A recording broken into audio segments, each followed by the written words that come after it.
지난 시간 환음에 대해서 설명을 했습니다. 이어서 이번 시간에는 선적 사항과 관련하여서, 특히 운송과 관련하여서 설명을 하겠습니다. 선적 혹은 운송과 관련하여서는 선적을 어떠한 방법으로 할 것인지 아니면 운송 수단이 무엇인가에 따라서 조금씩 다릅니다만은, 우선 선적과 관련하여서 봤을 때, 여러분이 반드시 기억해 둬야 될 것이, partial shipment가 있습니다. 분할 선적이라 그랬죠. 지금과 같이 not allowed 혹은 prohibited라고 되어 있는 경우에는 금지한다는 뜻으로 해석하면 됩니다. 반면에 allowed나 혹은 permitted로 되어 있을 경우에는 분할 선적이 허용되는 것으로서 봅니다. 신용장 통일규칙이 그렇게 되어 있고, 또한 여기에 별다른 언급이 없을 경우에, 거의 allowed라든지 혹은 not allowed 표시가 없을 경우에는 일반적으로 허용하는 것으로서 되어 있습니다. 그래서 이 partial shipment라는 것은 전체 물량을 최종 선적기 내에 임의로 나누어서 선적할 수 있느냐 없느냐 하는 항목이라고 보면 되겠습니다. 다음으로 환적이 있습니다. 바꾸어 싣는 것이죠. 의미가 트랜시먼트. 역시 여기 보면은 not allowed 되어 있습니다. 이 환적은 선적지에서 양육지까지 혹은 목적지까지의 운송 과정 중에서 한 운송수단으로부터 다른 운송수단으로 소위 양화, 물품을 내리는 것이죠. 언로딩 하거나 혹은 릴로딩 할 경우 재적재하는 것을 말하는 건데, 방금 이야기했듯이 허용되는 경우에는 allowed, permitted라고 되어 있고, 금지하는 경우에는 not allowed 혹은 prohibited라고 되어 있습니다. 거기에 따른 지시대로 이행을 하면 됩니다. 이 환적의 경우에도, 즉 트랜시먼트의 경우에도 파셜 시먼트와 마찬가지로 신용장 상에 별도의 금지한다는 문헌이 없으면 이와 같은 트랜시먼트는 허용되는 것으로서 볼 수 있습니다. 다음에 이 place of taking in charge, dispatch from, place of receipt라고 되어 있어 요 뒤에 기대는 장소로부터의 taking in charge라는 의미는 수탁이라는 개념입니다. 반면에 dispatch from은 어디에서부터 발송한다는 것이고, place of receipt는 어디에서 받는다는 것입니다. 왜냐하면 지금 여기는 세 가지 경우가 다 기재되어 있습니다만은, 통상적으로 계약이 체결될 때 항공운송에 갈 것인지 복합운송에 갈 것인지 아니면은 해상운송에 갈 것인지 모르기 때문에 그 각각의 운송 방법별로 이렇게 기재가 되어 있다고 생각하면 되고, 이 세 가지 경우가 다 기재되는 것이 아니라 이 중에서 한 가지에 해당된다고 생각하면 됩니다. 지금 예를 들자면은, 지금 여러분이 보고 있는 이 신용장 하에서 부산 코리아라고 되어 있는 것은 바로 한국의 부산항에서 소위 수탁이 되든지 아니면은 소위 수치가 되든지 이런 경우가 되겠죠. 그래서 지금 여기는 이제 부산항이기 때문에 일반적으로 복합운송의 경우에서는 taking in charge, 이거야말로 누구누구의 보관하에 두다는 개념입니다. 그래서 어디에 부산에서 바로 그 운송인이 보관하에 두는 이와 같은 복합운송의 경우에 있어서는 taking in charge가 될 것이고, 도로, 철도 또는 내륙 운송 서류 같은 경우에는 place of receipt라 해서 수령지가 일반적으로 된다고 보면 됩니다. 그래서 이런 경우고, 디스패치는 어디에서 발송하다는 개념으로서는 보통 항공운송에 사용되기 때문에, 지금 여기서 보면은 부산 코리아라고 되어 있는 것은 부산 한국에 있는 부산항에서 소위 운송인에게 물품을 인도한다는 그런 개념으로 보면 됩니다. 그래서 이건 일반적으로 크게 보면은 이 분야는 그냥 우리가 shipment라는, 운송이 우리가 shipment라는 의미를 그대로 보면은 실제 선적하는 것은 한자어로 보면은 선박에 적재하는 것으로 되어 있습니다만은, 우리 무역에서 선적이라 하면 경우에 따라서 이와 같이 실제 항구에서 물품이 선적되는 경우도 있고, 아니면은 복합 운송인의 운송인 보관하에 두는 경우도 있고, 항공 운송처럼 그냥 발송한다는 의미도 있고, 또는 육상 운송이나 뭐 우편물처럼 소위 수취한다는 개념도 전부 넓은 의미에서는 선적이라고 볼 수 있습니다. 자, 이 점 헷갈리지 말기를 부탁을 하고, 그 다음에 이와 같이 이제 선적지가 있으면은 최종 목적지가 있겠죠. 소위 어디까지 소위 운송할 것이냐 해서 뭐 뒤에 보면 그냥 for transportation to place of delivery, 즉 그야말로 인도지죠. 어디에서 인도하는 장소, 어디까지 소위 목적지까지 뭐 이런 식으로 되어 있는데, 최종 목적지는 지금 여기 보면 뭐 시애틀 워싱턴이라고 되어 있습니다. 워싱턴주 시애틀이죠, 미국에 있는. 그래서 소위 이와 같은 경우는 소위 최종 목적지가 바로 시애틀이 된다라고 생각을 하면 됩니다. 보통 이제 해상 운송의 경우에는 for transportation to 해상 항구가 일반적으로 기재되고, 뭐 항공 운송도 마찬가지입니다. 항공 에어포트의 경우도 어디까지 간다, 혹은 뭐 육상 운송 구간도 마찬가지로 최종 목적지가 이렇게 일반적으로 기재가 된다고 보면 되겠습니다. 그래서 이제 물품을 보낼 때 최종 목적지가 어디냐 하는 어떤 그런 의미고, 마지막으로 여기 나와 있는 최종 선적 일자죠. 지금 여기는 구체적으로 7월 21일이라는 구체적인 날짜가 나와 있는데, 이 날짜는 반드시 지켜져야 합니다. 앞에서 내가 신용장 유효기일을 이야기할 때, 신용장 유효기일이라 하면 그 날짜까지 서류 또는 어음이 제시되어야 되고, 그 날짜까지 제시되지 못할 경우에는 소위 대금을 받을 수 없다 그랬는데, 만약 그 최종 일자가 그 유효기일이 은행 공휴일일 경우, 또 다시 말하면 은행 영업일이 아닐 경우에는 그 다음 은행 영업일까지 연장된다고 했었죠. 그러나 이 최종 선적 일자는 설사 이날이 공휴일이라 하더라도 연장되지 않습니다. 만약 예를 들어서 7월 21일이 부두 노동자가, 부두 하역자가 업무를 하지 않는 시한이 되어 가지고 만약에 이날이 비영업일이라고 하면, 영업일이 아니라고 한다면은 미리 땡겨서 7월 20일이나 그 이전에 소위 선적을 해야 됩니다. 그래서 이 날짜는 천재지변이 없는 한 반드시 물론 천재지변 경우에 따라서는 부두 노동자들이 파업 뭐 이런 것도 있을 수 있겠죠. 그래서 소위 셀러가 컨트롤할 수 없는 상황을 제외하고는 반드시 이 날짜까지 선적을 해야 되는 그 날짜를 얘기합니다. 그래서 이 날짜는 굉장히 중요하다. 선적 일자를 지키는 것이 굉장히 중요하다고 보면 됩니다. 또 이미 기재 사항인 Description of Goods and or Service라고 되어 있죠.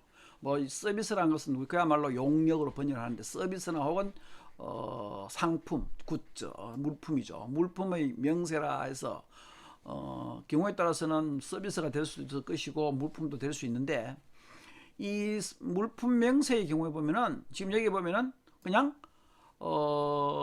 400,000 bottles of beer, 맥주 40만 병 대가 있습니다. 맥주 40만 병 해놓고 그 밑에 보니까 CIF Seattle Washington USA Incoterms 2010 이런 식으로 지금 되어 있죠. 그래서 아직 우리가 인코텀스에 대해서 학습은 안 했습니다. 인코텀스는 다음 주에 학습을 하겠습니다. 현행 2020년 1월 1일부터 인코텀스 2020이 지금 시행되고 있는데, 인코텀스 2010을 이해하면은 인코텀스 2020은 굉장히 이해하기가 쉽습니다. 왜냐하면 인코텀스 2010에서 살짝 변형이 되었기 때문에 다음 주에 인코텀스 2010에 대해서 설명을 하고, 개정된 인코텀스 2020이 인코텀스 2010과 어떻게 바뀌었냐를 설명을 하겠습니다. 그때 우리가 CIF가 무엇인지, FOB가 무엇을 의미하는 것인지를 학습을 하게 되겠습니다. 그런데 여기서 이제 중요한 것은 이 제품 물품 명세에 있어서 제일 중요한 것이 무엇이냐 하면은 UCP 600 앞에 신용장 통일 규칙이라 했죠. 그 신용장 통일 규칙에서 관련되는 근거계약의 사변이라든지 견적 송장 등의 서류를 신용장의 필수 부분으로서 포함시키려는 시도에 관한 발행 의뢰인의 지시를 배제함으로써 신용장 또는 이와 관련된 조건 변경 시에 지나치게 과도한 명세가 삽입되지 않도록 하여야 한다고 규정하고 있기 때문에 이 물품 명세는 간결하게 기재되는 것이 바람직하다라고 이야기하고 있습니다. 그래서 그야말로 물품이 무엇이다 하는 것 정도만 알 수 있도록 하고, 여기에 뭐 포장 방법 기타 자세한 내용은 상업 송장 등에 기재하는 것이 바람직하다라고 할 수 있겠습니다.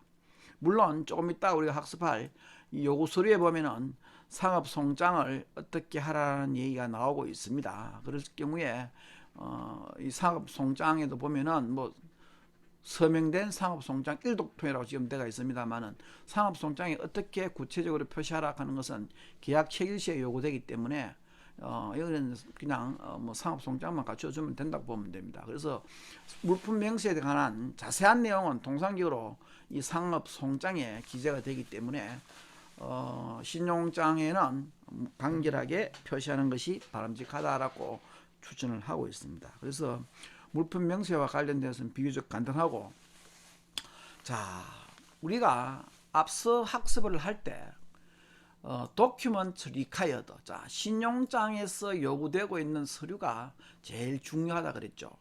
우리가 신용장이라 하는 것은 다 무역거래에서 신용장이 개입되게 되면은 그때부터 이 무역거래는 실제 물품의 거래가 아닌 서류상의 거래로 바뀌어 버립니다. 왜냐하면은 신용장 하에서는 관계되는 은행도 굉장히 많고 하기 때문에 그 은행들의 경우에 있어서는 셀러와 바이어 사이에서 체결된 계약 내용을 알 수도 없을 뿐더러 알지도 않으려고 합니다. 그렇기 때문에 그 당사자의 계약 내용은 전부 신용장에 구체화되어 있고, 그렇기 때문에 이 신용장에서 요구하고 있는 서류만 가지고 판단합니다. 그래서 이 신용장에 있어서였던 신용장이 개입되면은 무역거래는 서류상의 거래가 되어버리기 때문에 설사 당사자 사이에 계약 내용대로 충실하게 물품을 선적했다 하더라도 서류를, 신용장에 요구하고 있는 서류를 완벽하게 구비하지 못했을 경우에는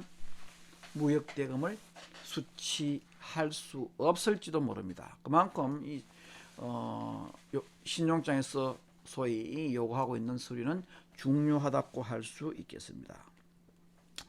통상적으로 이와 같은, 여기서 지금 사인드 커머스 인보이스라고 되어 서명된 상업송장, 물론 상업송장이 서명하지 않을 수도 있습니다. 그러나 서명된이라고 했을 경우는 반드시 상업송장 상에 셀러의 서명이 되어 있어야 됩니다. 만약 여기서 지금 7폴드가 7통을 요구하고 있는데 6통을 제시해서도 안 됩니다. 그럼 통상교리와 같이 상업송장이라 하는 것은 수출업자에 의해서 발행되고 물품의 명세서나 계산서 또는 대금 청구서의 역할을 하는 서류입니다.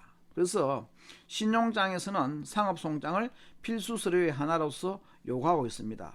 왜냐하면 이 서류가 후일에 수입지에 넘어가서 수입업자가 통관을 할 때 통상적으로 그때 수입 관세가 부과되는데, 그 수입 관세의 부과는 일반적으로 이와 같은 송장에 근거하고 있습니다. 그래서 이 송장은 이와 같이 수출업자에 의해서 발행되고 작성되는 것이라고 할 수 있고, 그 다음에 이 서류 중에서도 가장 중요한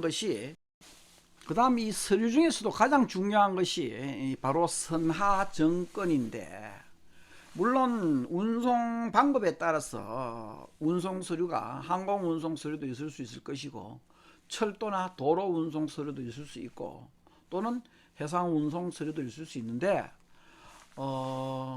지금 여기에서는 해상 운송과 관련해서 선하정권을 어떻게 작성해야 되는가가 지금 나와 있습니다. 지금 여기 보면 다소 여러분들이 이해하기 조금 어렵겠습니다만은, 여기 보면 2/3 Clean Onboard Ocean Bill of Lading Marked Freight Prepaid Consigned to the Order of Beneficiary and endorsed in blank, marked notify applicant with a full name and address, dated not later than 21st July 2013. 이런 식으로 되어 있습니다. 지금 뭐 해석은 아마 뭐 이렇게 나와 있죠. 지금 수익자의 지시식으로 뭐 탁송된 수익자의 지시식으로 작성되고 보면 돼요. 작성되고 운임 성급이 마크트 표시되고 그 다음에 백지 배서되고 발행 의뢰인의 명의와 주소가 착화 통지처로 표시되고 그 다음 2013년 7월 21일보다 늦지 않게 일자가 기입된 소위 크린 온보드 오션 빌 오브 레이딩을 요구하고 있습니다. 물론 여러분들이 아직 무역에 대해서 아마 전공자도 있을 테고 국제통상이 아닌 지금 탁과 학생들도 있습니다. 다소 이제 이것만 보면은 뭐 장님 코끼리 만치는 식으로 조금 생소하지 싶은데 나중에 우리가 대면 수업을 할 때, 교실에서 수업을 할 때 이 신용장과 관련하여서 관련되어 있는 선화증권을 가지고 또 한번 설명을 하겠습니다. 그러나 계략적으로 조금 러프하게 설명하자면은 이 선화증권이라는 것은 일종의 유가증권으로서 엄수표와 마찬가지로 배서에 의해서 상대방에게 계속적으로 양도를 할 수 있습니다. 그래서 지금 여기 보면은 통상적으로는 기침이 나와서 통상적으로는 풀셋이라고 되어 있어 선화증권 발행되는 전통을 표시를 합니다. 보통 세 통으로 발행되는데 선화증권은 지금 여기에서 보면은 2/3라 그래서 세 통 발행된 중에서 두 통만 요구하고 있습니다. 사실 이런 경우는 잘 없어요. 왜냐하면 선화증권 원본 전통은 그 각각 통이 전부 물품을 대표하는 하나의 권리증권이기 때문에 한 통만 가지고 있어도 물품을 찾을 수가 있습니다. 그렇기 때문에 만약 그 한 통이 유통되어 버리면 낭패를 볼 수 있기 때문에 이와 같이 세 통 중에 두 통을 요구하는 경우는 잘 없습니다. 보통 풀셋을 요구하고 있는데 그래서 이와 같은 이제 뭐 요구하는 대로 지금 통수는 갖춰주면 돼요. 예를 들자면 지금 여기서 보면은 뭐 세 통 중에서 두 통 하면 두 통을 갖추면 될 것이고 그 다음에 크린 온보드 BL 하는 것이 굉장히 중요합니다. 이게 무슨 의미냐 하면은 크린이란 말은 아무 하자가 없는 선화증권을 말합니다. 선화증권을 나중에 보면 아시겠습니다만은 화물의 어떤 수량이나 포장의 결함이 없이 외관상 양호한 상태로 적재되었다 하는 것이 선화증권에 표시가 되어 있습니다. 그래서 그렇게 외관상 양호한 상태로 적재되어 있다 하는 것을 표시하는 것은 크린 BL이라고 이야기합니다. 반면에 계약 물품과 일치하지 않는 경우는 크린이 아닌 크린에 반대되는 dirty라 그러죠. dirty BL 혹은 foul BL이라 하는데 그런 dirty BL, foul BL로서는 대금 결제를 받을 수가 없습니다. 그래서 반드시 이제 clean BL이어야 한다 하는 거. 또 온보드라 하면 물품이 실제 운송인에게 건네기만 하면 안 되고 이것이 실제 물품이 선적되어야 하는 것을 의미한다고 보면 돼요. 그래서 이건 이제 선화증권에 나중에 종류에 갔을 때 크린이 의미하는 바, 온보드가 의미하는 바를 갖다가 우리 이야기를 할 것이고 물론 뭐 선화증권은 전부 오션 BL이 보통이라고 보면 됩니다. 왜냐하면 서로 상이한 국가에 위치하고 있는 셀러와 바이어가 거래를 하는 것이기 때문에 통상적으로는 이와 같은 해양 선화증권을 이야기하는데 물론 국내 항구 간에 이용되는 선화증권이 있을 수 있겠죠. 그런 경우는 뭐 오션 BL이 아닙니다만 이런 수출 무역 계약에 있어서는 반드시 오션 BL이 되어야 할 것이고 그 다음에 이게 중요한 것이 뭐 운임이 선불되었다 하는 것도 선화증권에 보면 표시가 되어 있습니다. 운임이 선불되었느냐 아니면은 운임을 나중에 후불을 하느냐 하는 것은 선화증권상에 보면 표시가 되어 있고 그 다음에 여기에 보면은 뭐 consigned 혹은 뭐 made 뭐 이런 식 made out 뭐 이런 식으로 작성되어 있습니다. 그래서 지시식으로 작성되는데 이 지시식은 누구의 지시식이냐면 베니피시리의 지시식으로 되어 있습니다. 선화증권에 보면은 이 선화증권상에 물품을 수취하는 수취인의 명이 나오는데 그 수취인명을 처음부터 특정인으로 딱 기재를 해놨는 경우는 우리가 기명식이라 해서 그 사람만이 권리를 가집니다.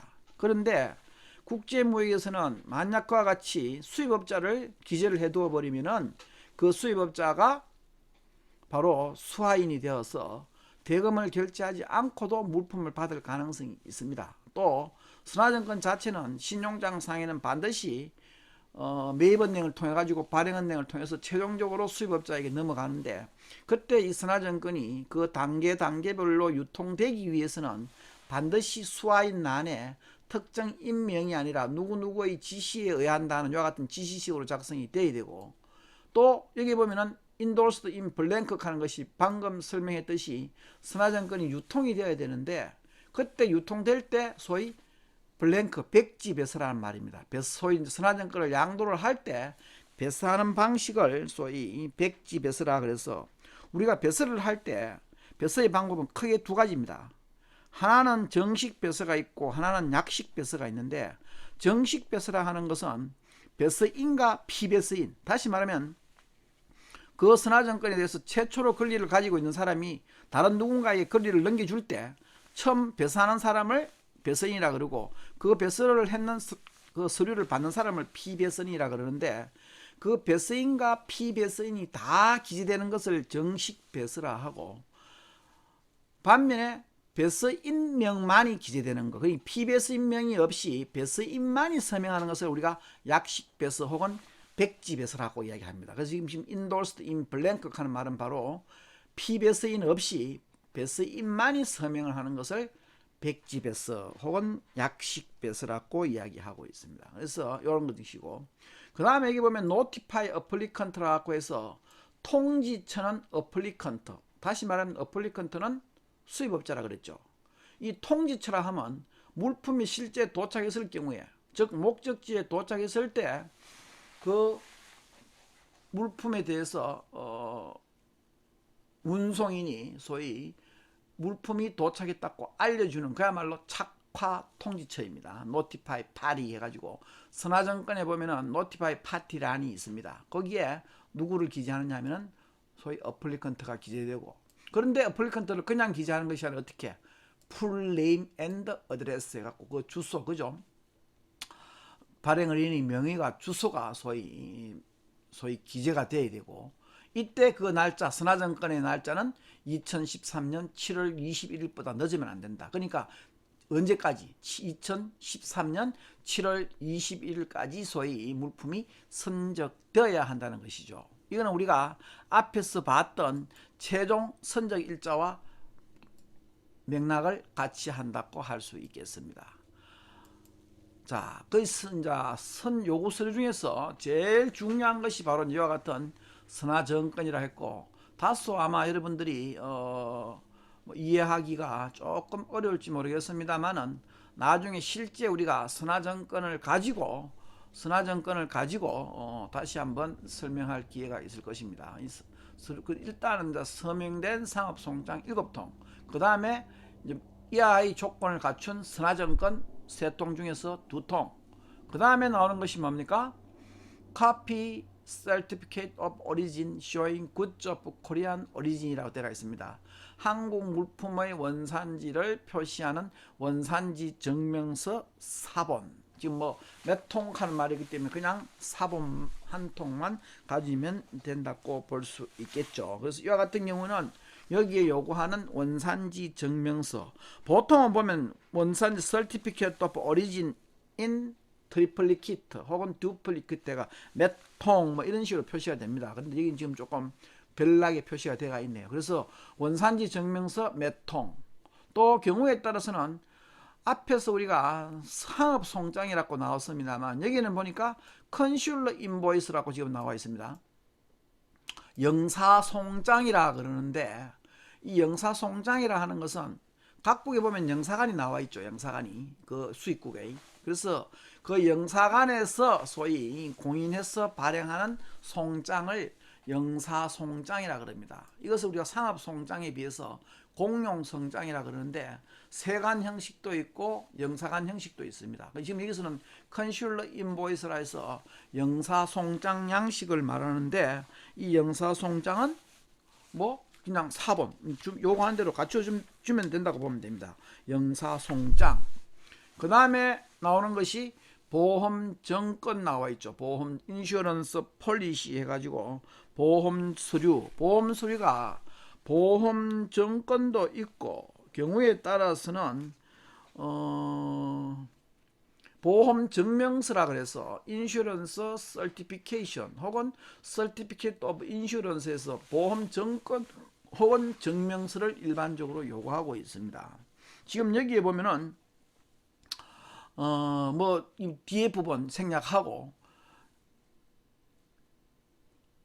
참고한 약관을 뭐 담보 포함하여 협회 화물 약관에 따라서 전쟁 위험과 SRCC 하는 것은 뭐냐면 스트라이크 라이어트 시빌 커모션의 약자입니다. 그래서 동맹 파업 폭통 소요 뭐 내란에 준하는 것이죠. 이와 같은 위험을 포함하여서 올 리스크를 커버하는 거기에다가 송장 금액의 110%로 부보된 보험 정권 두 통 중 한 통 이런 식으로 되어 있죠. 그래서 보통은 여기에 보면 전체 송장 금액의 110% 예를 들면은 지금 이 거래되는 금액 거래되는 앞에서 우리가 CIF 금액 나와 있었죠. 그러면은 통상적으로 그 CIF 금액 전체 금액의 CIF 전체 금액의 110%에 대해서 부보를 하면 됩니다. 보험계약은 여기서 보면 당연히 수출업자가 지금 보험계약을 체결해서 왜냐하면 앞에서 CIF 계약 아직 우리가 이제 학습을 안 했습니다만은 CIF에 따른 소위 CIF에 따라서 보험계약은 수출업자가 해야 되는데 그때 그 부부해야 될 보험 약관의 어떤 종류를 설명한다고 보면 되겠습니다. 그래서 일단 여기서 여러분들은 보험 정권 요구하고 있구나. 그 다음에 포장명세서라고 있죠. 포장명세서 요구하고 있는 서류가 뭐 상당히 많을 수 있는데 포장명세서는 그야말로 상업송장에 대한 보충 서류라고 보면 됩니다. 통상적으로 수출업자가 포장된 물품의 중량이라든지 순중량, 총중량, 용적 뭐 그 다음에 포장은 어떠한 식으로 했는가 그리고 포장 겉면에 뭐 표시해둔 화인 우리가 보통 화인이라 그러는데 그런 것을 기재하여 작성한 서류를 포장명세서라고 이야기하고 있습니다. 그래서 이 포장명세서 뭐 요거하면 포장명세서 4통 통상적으로 포장명세서 포카피라고 되어 있죠. 그 외에 여기 보면은 뭐 copy of airmail letter addressed to the applicant showing that one original to all documents have been sent directly to them within 3 days after the Bureau of Rating date 해놨죠. 그래서 모든 서류의 한 통의 원본이 선화증권의 발행일 후 3일 이내에 발행 의뢰 다시 말하면 수출업자이죠. 수출업자에게 직접 송부되었다고 표시하여 발행 의뢰인에게 송부된 항공우편 사본. 자, 이때까지 왜 3통 중에서 2통만 여기에 요구하고 2통 중에서 1통만 요구했냐고 보니까 이와 같이 소위 나머지 1통은 바로 발행 의뢰인에게 보내달라고 했습니다. 근데 사실은 신용장 관계에서 원본을 수입업자에게 바로 보내줘버리면은 중간에 있는 발행 의뢰인이 그 대금에 대해서 지급 확약을 하고 있기 때문에 은행으로서는 낭패를 볼 수도 있기 때문에 이런 경우는 잘 없습니다. 지금은 그냥 여러분들에게 학습상 예를 보이기 위해서 이와 같이 되어 있는데 이런 경우는 잘 없습니다만 하여튼 뭐 이런 경우는 그 지시에 따라서 충실히 하면 된다고 생각하면 됩니다. 그리고 기타의 추가 조건에서 뭐이 draft are to be marked as drawn under this documentary credit. 자, 환음은 이 신용장 하에서 as drawn이죠. 발행된 것으로 표시되어야 한다. 무슨 말이냐면은 환음을 작성할 때 그 환음이 어디에 따라서 신용장에 의거해서 발행되었다 하는 것이 표시되면 됩니다. 그래서 이제 이와 같은 추가 조건, 환음에 대한 어떤 추가 조건도 있고, 그 다음에 뭐 비용이라고 나와 있죠. 차지해가 비용이라고 나오고 있는데 all charge are for account of beneficiary입니다. 그래서 모든 비용은 account of beneficiary의 계정이다. 베니피셔리의 부담이다라고 보면 됩니다. except 뭐를 제외하고 related to acceptance of the draft 엄의 인수와 관련된 커미션을 제외한. 그래서 앞에서 우리가 이제 이 신용장은 인수 방식에 의해서 사용된다 그런데 그 인수 은행에서 인수와 관련된 수수료를 제외하고는 전부 뭐 바로 수출업자의 부담이다라고 해서 수출업자의 비용 부담에 대해서도 지시를 해놓고 있고, 그 다음에 여기 보면 한 가지 뭐 이것만 설명하고 끝을 내겠습니다. 나머지 서류는 또 뒤에 나중에 우리가 실제 수업 시간에 확인해 볼 학습할 시간이 있기 때문에 그때 보기로 하고, period of presentation 해갖고 제시기일이 있습니다. 자, 여기 먼저 보면은 document must be presented within 10 days after bill of lading date라고 되어 있죠. 자, 서류는 10일 이내에 제시되어져야 된다. 무슨 날짜로부터? 선화증권 일자로부터. 자, 선화증권 일자로부터 10일 이내로 내라 하는 것은, 자, 앞에서 우리가 봤을 때 이 신용장의 유효기일이 있었습니다. 자, 앞으로 다시 한번 돌아가 보면은 신용장의 유효기일이라 해가지고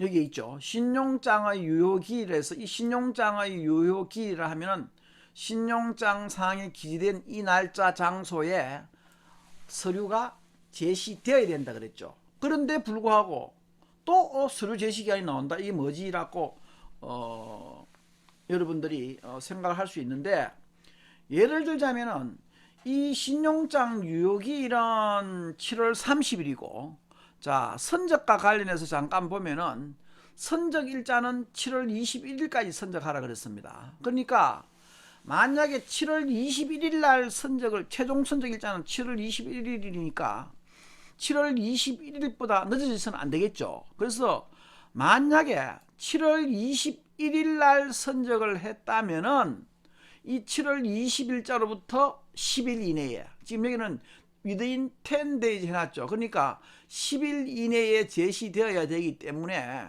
within은 그 날짜를 포함한다 했습니다. 그래서 만약에 7월 21일 날 선적이 되면은 7월 30일까지 선적하면은 신용장의 유효기일하고 맞아떨어지겠죠. 그런데 예를 들어서 7월 21일까지 선적하라 그랬는데 7월 15일날 선적할 수 있겠죠. 7월 15일날 선적한다면은 서류는 언제까지? 10일 이내이기 때문에 7월 24일까지 서류가 제시되어야 됩니다. 그런데 아직 7월 24일 날짜라 하는 기준은 신용장의 유효기일 7월 30일보다 앞당겨졌죠. 그렇지만 여기에 나와 있는 추가 조건으로서 선화증권 날짜로부터 10일 이내에 서류가 제시되어야 된다 했기 때문에 아직 신용장의 유효기일로서 7월 30일까지 남아 있습니다만은 반드시 언제까지? 그 이전에 미리 소위 서류를 제시해야지.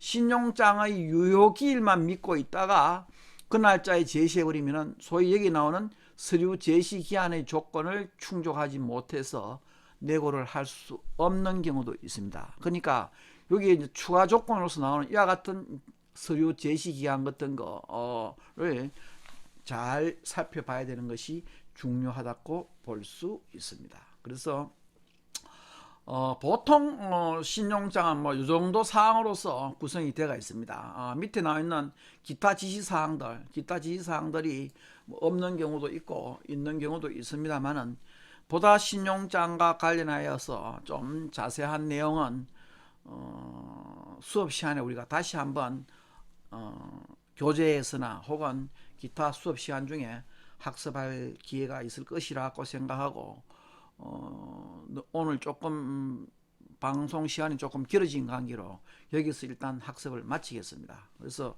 이번 주에는 실제 신용장의 기재사항과 관련돼서 학습을 했기 때문에 여러분들이 나중에 과제를 제출할 때 특히 아마 첫 주에 여러분들에게 학교에 올 때 해석해오라 했던 신용장 양식이 한번 있었죠. 그 양식과 한번 비교해보고 학습을 해주기를 부탁을 합니다. 수고하셨습니다.